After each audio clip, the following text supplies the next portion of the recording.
On a sunny afternoon, a scenic cable car ride turns terrifying, plunging hundreds of feet in mere seconds, with over a dozen passengers trapped inside. By the end of the trip, there will only be one survivor. As authorities probe what went so horrifically wrong, unsettling questions arise over whether more sinister forces could have been at play. The cable car was filled with 15 occupants, including several families and a young, engaged couple. They were eagerly embarking on what should have been a scenic and enjoyable trip, with spectacular views of the shimmering Lake Maggiore below and the snow-capped Alps in the distance. For over 5 decades, this cable car had been ferrying tourists to the landing station on Mount Materoni. Today's trip, however, will leave a very different, lasting legacy. The trip starts at the Lido di Carciano on Lake Maggiore, ascending about 2,625 feet to the halfway station at the village of Alpino. Travelers then change cable cars to continue the sojourn to the Materoni summit. The ride was an unforgettable experience, as passengers were suspended high above the scenic foliage, gently gliding up the mountain. The journey spans about 20 minutes, ascending nearly 4,500 feet into the sky. It had reopened just a month after the COVID-19 shutdown, and passengers were excited to experience the magnificent spectacle. They were unaware that the cable car system had been experiencing anomalies since resuming service. The emergency braking system had repeatedly been malfunctioning by unexpectedly engaging and abruptly stopping the funicular without reason. But the hapless occupants trusted the safety of the gondolas, as there had been no notable accidents in more than 50 years of operation. On this day, however, something went horribly wrong as the ride approached the Materoni summit. Just after 12:30, while on the last leg of the trip, the haulage cable snapped just a few feet away from the cableway station, sending the cabin into a chaotic freefall. It careened wildly, crashing into a pylon at more than 60 miles per hour before hurtling down the steep slope, a descent of about 180 feet. The red and white cable car abruptly stopped as it crashed violently into the surrounding spruce trees, a severed thick cable trailing behind it. According to eyewitnesses, a loud hissing sound was heard as the cable snapped, sending the car hurtling back down the mountain slope at a terrifying speed. The once peaceful mountain setting was transformed into a scene of devastation as emergency responders and police rushed to the site, hoping to save any survivors, as well as investigate the cause of the horrific accident. But the difficult terrain complicated the response effort. The cable car system was located on the side of a steep mountain, and the crash site was not easily accessible. At about 1:15 p.m., emergency services arrived on scene, and what they found was devastating. Among the wreckage and debris, the lifeless bodies of 13 people were discovered, scattered around the scene. Amid the carnage and devastation, 2 young children were found alive, but gravely injured. They were hastily airlifted to a pediatric hospital in Turin, where one child died hours later.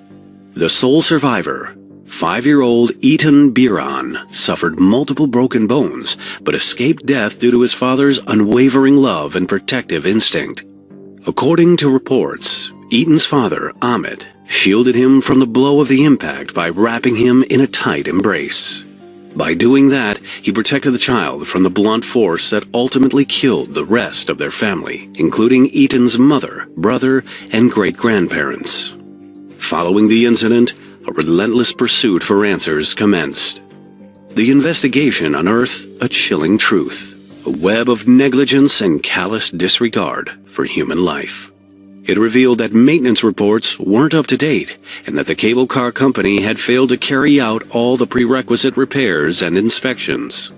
But by far, the most damning finding was the breach of safety calls that could have prevented the horrific accident. It was discovered that the cable company had intentionally deactivated the automatic emergency brake due to the repeated malfunctions it had been experiencing in the month leading up to the crash. So, in a bid to keep the service running, a fork-shaped clamp was attached to the brake to prevent it from engaging. But this was not the first time this manual override, normally used during maintenance procedures, was engaged with people aboard. Video footage from a Swiss cable car technician shows that this method had been used several times from as early as 2014. The video revealed that the cabin involved in the crash, as well as another, had the forks inserted during multiple runs with passengers on board. Shockingly, 2 weeks leading up to the incident, through video surveillance, it was discovered that Cabin 3 made 329 trips with the forks inserted. Inserting the forks to override the braking system turned out to be a reckless decision, without regard for human life.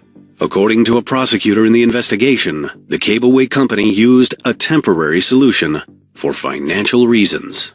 She says the system should have shut down completely and solved the braking anomalies. But with the summer season in full swing, a full shutdown would have caused costly delays to the company.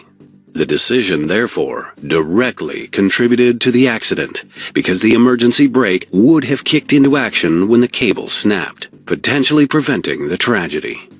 One of the experts on the case revealed that the cable responsible for pulling the cable car had rusted from the inside and that up to 68% of the cables were, in fact, damaged.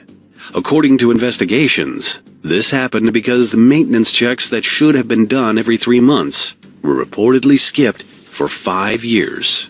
However, the aerial tramway maintenance company says they did all the required maintenance checks in the run-up to the accident, including a magnetic induction test of the cables in November of 2020. They also did a simulation in December 2020 to see if the emergency brakes would automatically activate and stop the car in the event of the hauling cable snapping. In addition to the degradation of the towing cable and the presence of forks, the accident report highlighted the lack of data recording. It was found that the event recorder or black box of the cable car did not retain data for the required period of 1 year. Data prior to October 6, 2020 was deleted during technical assistance activities, and no backup was made. This limitation prevented a comprehensive analysis of the cable car's performance, and potential warning signs went unchecked.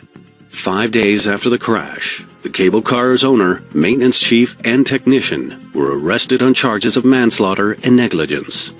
They were later released and are awaiting indictments, as are the 2 companies charged with running and maintaining the tramway. While the legal proceeding remains ongoing, it may be some time before a final resolution is reached. The accident report also brought to light another concerning fact. The cable car didn't have any safety measures to shield passengers inside the cabin in case of a fall, potentially exacerbating the severity of injuries suffered by the victims. Consequently, the report strongly recommended that cable car systems worldwide implement safety systems to protect passengers in similar scenarios. Meanwhile, the young survivor of the tragedy has since been caught in a bitter fight between his maternal and paternal families. His maternal grandpa allegedly abducted and brought him to Israel when he was 6. A court case ensued, and Ethan was sent back to Italy in December 2021 under the guardianship of his father's sister. Ethan has since received €1 million, the first tranche of a compensation settlement awarded to him by the cable car's insurance company. It is believed the total expected compensation could be in the region of €10 million. The accident remains one of the darkest chapters in aerial cableway history, and for the young boy who survived against all odds, a day that claimed the lives of nearly everyone who made up his world.